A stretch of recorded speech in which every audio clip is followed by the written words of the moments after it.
तो चलिए बच्चों, अब हम इस टॉपिक का अगला कंसेप्ट स्टार्ट करते हैं। इस वीडियो में हम arithmetic mean and geometric mean के बीच के रिलेशन के बारे में देखेंगे। इसके लिए माना हमारे पास दो नंबर्स हैं ए एंड बी और दोनों नंबर्स पॉजिटिव हैं।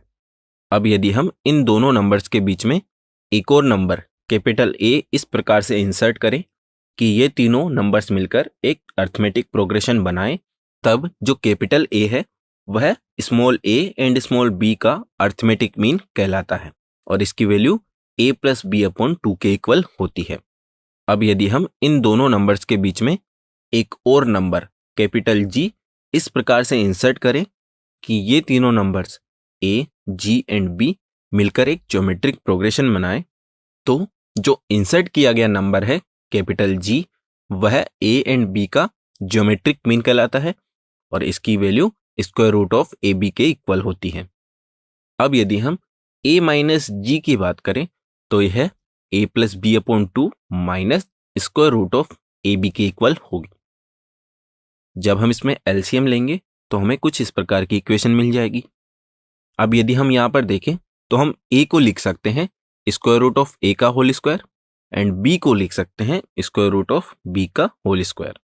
तो जब हम ऐसा करेंगे तब हमें कुछ इस प्रकार की इक्वेशन मिल जाएगी। अब यदि आप इसके न्यूमरेटर में देखें तो जो टर्म्स हैं उन्हें हम square root of a minus square root of b का होल स्क्वायर लिख सकते हैं। अब ये जो हमें ओवरऑल टर्म मिली है square root of a minus square root of b का होल स्क्वायर अपॉन 2, इसके लिए देखें तो यह या तो 0 के इक्वल होगी या 0 से बड़ी होगी।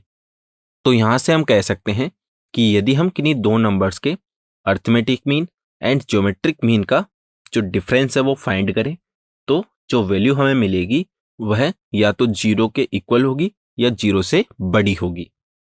तो यहाँ से हम कह सकते हैं कि a की जो वैल्यू है वह g से बड़ी या उसके बराबर हो सकती है। तो यहाँ से हम कह सकते हैं कि दो नंबर्स a एंड b के लिए इनका अर्थमेटिक मीन कैपिटल A वह उनके ज्योमेट्रिक मीन कैपिटल G से बड़ा या उसके बराबर होता है। और ये बराबर कब होता है? जब दोनों नंबर्स इक्वल हों।